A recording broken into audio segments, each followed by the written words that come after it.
What's up, everyone? Welcome into DodgerHeads, presented by DodgerBlue.com. My name is Jeff Spiegel, joined today by Daniel Starkand, and it's been 24 hours since the crazy day of Monday. Corey Seager is gone, Max Scherzer is gone, Daniel Hudson is in, Max Muncy is injured. Lots happening on Monday, and Daniel, we're going to jump straight in, and I've got a big question for you. Are you okay? Are you okay? Scherzer is gone. Your boy Seager is gone. Are you doing okay? I got to debrief with Matt yesterday, but are you okay? Yeah, well, let me just say you're not the first one to ask me that, so I appreciate everyone that has reached out.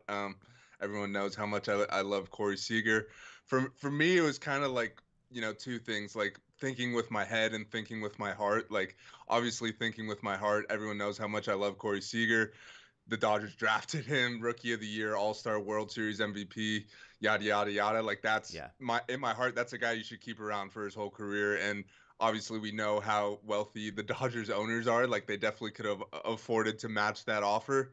But like thinking with my head, like that's a lot of money for Corey Seager, who isn't going to stick at shortstop, who has an injury history, who is going to be 28 years old. So you think in 10 years that goes through, like he's going to be 38 when that contract ends. And logistically, the Dodgers still have a lot of other moves to make. And when you're tying up that type of money, long term to Seager and to what you've already paid Mookie Betts, then that would prevent you from making a lot of moves down the line as well. So, and also the Trey Turner aspect of it, like when they went out and got Trey at the deadline, we sat here and said, hey, this probably means Corey Seager's gone. I think we started to get a little optimistic here in the offseason for not really any good reason at all, if we're being honest. But, I think the writing has been on the wall for a while. I'm happy for him. Like he deserves every penny. But it would prevent the Dodgers from making a lot of moves. And to me, sometimes the moves you don't make are the best ones. We'll see how the rest of the offseason plays out. But thinking with my head, that was a lot of money to give them, and I can't fault the Dodgers for not doing it. Yeah, I mean, and then Scherzer, I'm with you from what you said in the Matt video, 100%. That was just a crazy overpay that you're not going to match that for a guy his age. Yeah, like I said, my headline yesterday was smart is not always sexy. And I think on both of these, you look at the dollars and you say, were they really going to give Corey Seager 10 years? Were they really going to give Max Scherzer $43 million a year for 3 years? To me, the answer is no. They're living with the consequences of a bad decision in Bauer.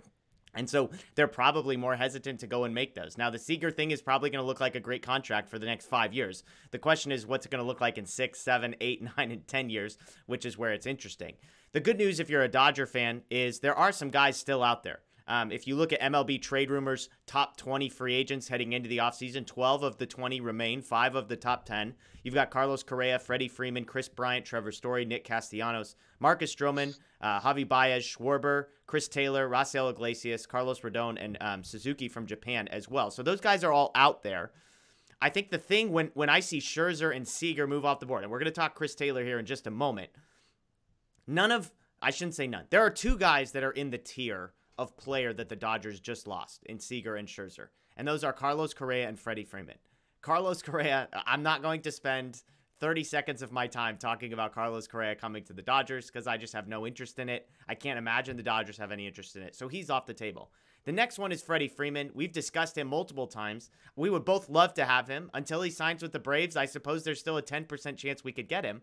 But even he is an unlikely. I think even the most optimistic person, I think I'm optimistic saying they have a 10% chance of getting him. I think most people would probably put that closer to 0. But do you feel the same way of, yes, there's a lot of guys still out there, but they lost 2 guys in tier 1, and there aren't really many guys with a realistic chance of coming to LA who can replace them from that tier?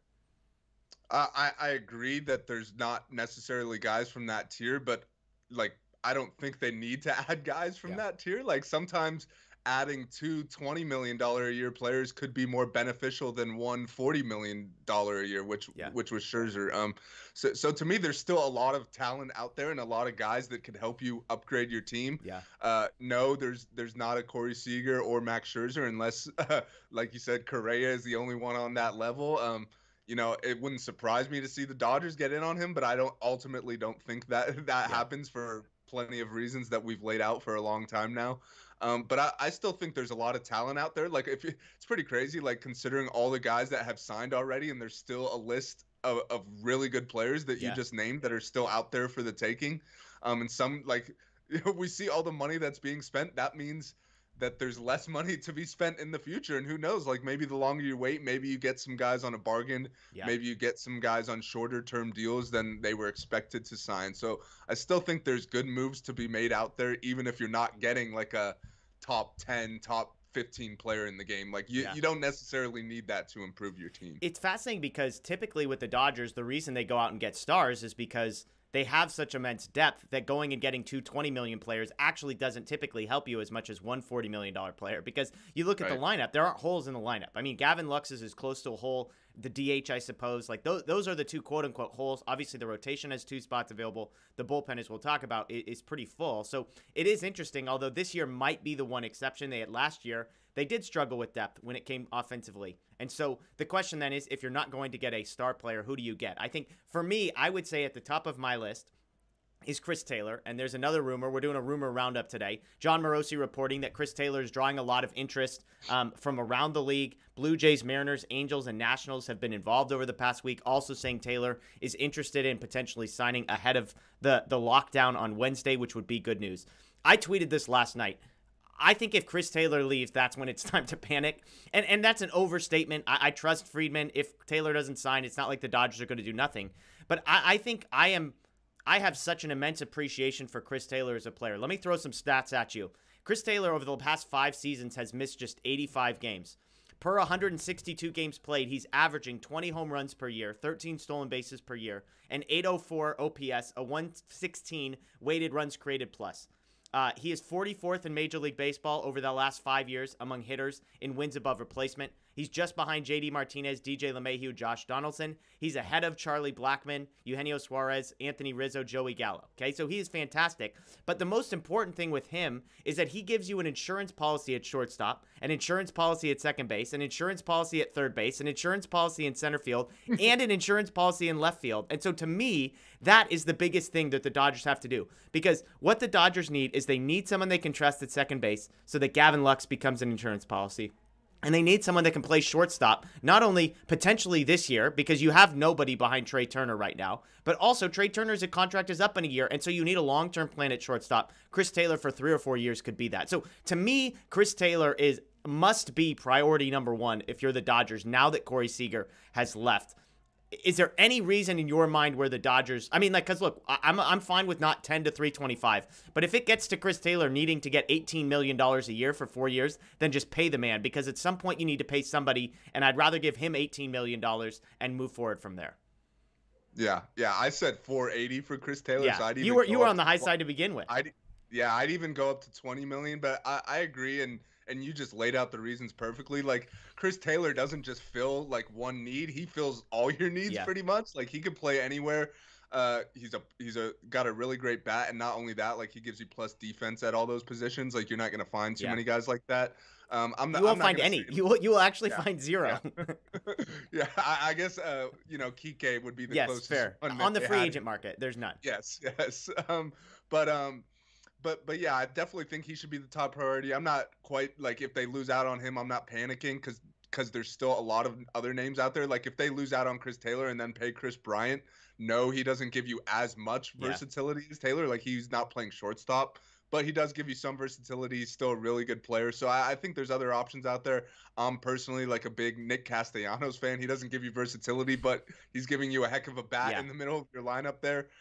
So I wouldn't panic, but I definitely think Chris Taylor should be their top priority, and that's what we've said all along. Like, I think we were both in the go after Seager bandwagon, but we also realized that he was going to get paid a lot of money, and that wasn't really too realistic. So we both said, hey, if you don't re-sign Corey Seager, at least bring back Chris Taylor, because it's significantly less money than Seager's making for almost a player. I don't think he's quite as good as Corey Seager, but Chris Taylor's still really good. Yeah. And like you said, the durability concerns with Seager are definitely not there for Taylor. Yeah. So I definitely think he should be the number one priority. I think it's good that he's looking to sign in the next couple days, because you could kind of turn your focus to that, and if you miss out on that, then you could see what else is Yeah. left at that point, I guess. But I definitely agree with you that Chris Taylor should be priority numero uno at the moment, at least on the position player side. I'd still say as a whole for the Dodgers, like starting pitching is Yeah. still their biggest need right now. Yeah, Bryant, you mentioned, is the other guy that to me it needs to be a priority, if not Taylor, because of the versatility. Again, now it concerns me that he can't play shortstop, that he can't play second base, because those are two sort of holes. I mean, obviously the third base piece with Justin Taylor, the bat is helpful. Center field with Cody Bellinger. I mean, again, right now the Dodgers are banking on Gavin Lux and Cody Bellinger offensively, which we don't necessarily have a recent track record to tell us we should. We're optimistic, both of us, I would say, on both of those guys.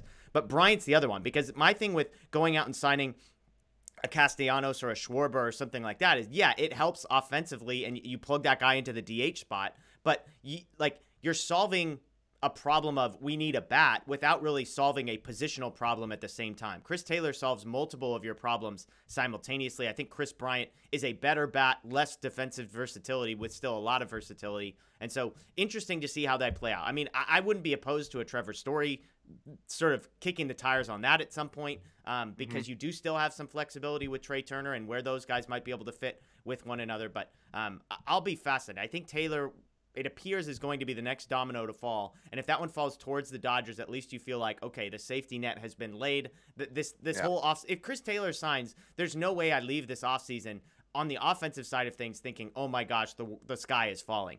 Pitching wise, yes, there's still some needs, but if Taylor can come, then it's like, all right, if that's all they did on the offensive side, I would be fine. If it's somebody else, I would be a little bit concerned. So let's get to one last quick rumor real quick, and that is Corey Knebel.